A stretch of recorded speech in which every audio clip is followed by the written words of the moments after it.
Hi guys, ఈ వీడియోలో నేను చూపించబోయేది చొల్లంగి తీర్థం ఎలా జరిగింది అనేది చూపిస్తాను. సో ఇంతమంది జనం ఉంటారు నేనైతే అసలు ఎక్స్పెక్ట్ చేయలేదు. ఎందుకంటే నేను చొల్లంగి తీర్థంకి వెళ్ళడం ఫస్ట్ టైం అనమాట. ఇది జరిగి చాలా రోజులైంది. కాకపోతే నేను బిజీగా ఉండడం వల్ల, నాకు వర్క్స్ ఎక్కువ ఉండడం వల్ల నేనైతే పోస్ట్ చేయడం లేట్గా చేస్తున్నాను. అండ్ అలాగే చూడండి, జీళ్ళు తయారు చేయడం అయితే కళ్ళారా దగ్గరుండి మరీ చూసాం అనమాట, ఎలా చేస్తున్నారు ఏంటి అని చెప్పేసి.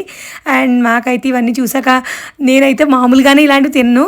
అండ్ ఇది చూసాక నిజంగా నేనైతే ఇంకా ఎప్పుడు కూడా జీళ్ళు అయితే తిన్నానమాట. అంతలా అనిపించింది నాకు. అంటే వాళ్ళు నీట్గా చేస్తున్నారు, కాకపోతే ప్రాసెస్ చూసాక ఓ బాబోయ్ ఇలాంటివి తినాలా అని అనిపించింది తప్ప, లేకపోతే ప్రాసెస్ అది నీట్గానే ఉంది. అండ్ చాలామందికి జీళ్ళు అంటే చాలా ఇష్టం అంట, అది నాకు కూడా తెలీదు, రీసెంట్గానే తెలుసుకున్నాను. అండ్ సంజయ్ కూడా యాక్చువల్లీ జీళ్ళు అంటే చాలా ఇష్టం. ఈవెన్ మమ్మీ, మా అత్తయ్య వీళ్ళందరూ తింటారనమాట జీళ్ళు. అండ్ ఇక్కడ వచ్చేసి మనకి లేని ఐటెం అంటూ ఏదీ లేదు, ఆల్మోస్ట్ అన్ని ఐటమ్స్ ఇక్కడ మనకు దొరికేస్తున్నాయి. సో తీర్థం అంటే ఇంత పెద్దదిగా ఉంటుందని కూడా నాకు తెలీదు. ఫర్ ద ఫస్ట్ టైం ఇదంతా ఎక్స్పీరియన్స్ చేశాక నాకు కూడా చాలా బాగా అనిపించింది. అండ్ అలాగే చూడండి, ఇక్కడ అన్నీ కూడా కలర్ఫుల్గా చాలా మనకి అట్రాక్టివ్గా చాలా కనిపిస్తున్నాయి. అండ్ అలాగే కొన్ని చోట్ల అయితే, అంటే నేను ఇదివరకు చాలాసార్లు అంటే తీర్థానికి వెళ్ళాను, అంటే డిఫరెంట్ తీర్థాలు అనమాట అన్నీ కూడా. బట్ ఈ చొల్లంగి తీర్థం అనేది ఇంకా సంథింగ్ డిఫరెంట్. ఎందుకంటే ఇక్కడ చాలా వెరైటీ ఆఫ్ ఐటమ్స్ అన్నీ దొరుకుతున్నాయి. అండ్ పిల్లలకైతే ఫుల్ అట్రాక్షన్ అనమాట. ఇంకా వాళ్ళు అక్కడి నుంచి అన్నీ కొనిదాకా బయటికి రారు.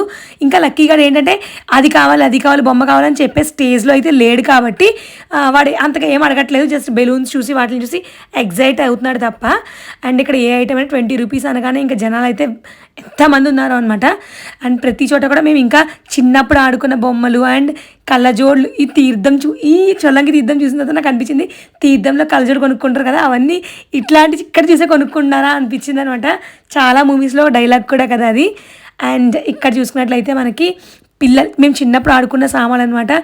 ఎన్ని ఉన్నాయంటే అసలు నాకు అవన్నీ చూసాక అన్నపూర్ణ లక్ష్మి గుర్తొచ్చారు.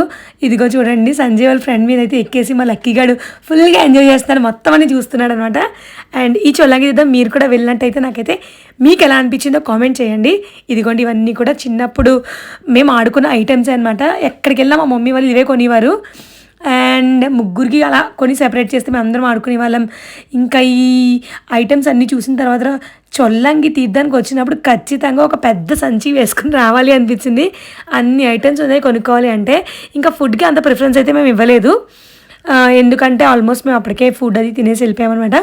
దట్ టు 8 అయిపోయింది కాబట్టి ఇంకా మా టైం కాదు, తినే టైం కాదు. ఇదంతా చూసాక లక్ష్మిని అనుపురం తీసుకురావడం బెటర్ అనిపించింది. ఎందుకంటే వాళ్ళు వస్తే ఇంకా రచ్చ చేసేద్దరు బొమ్మల కోసం. మరిన్ని వీడియోస్ కోసం సబ్స్క్రైబ్.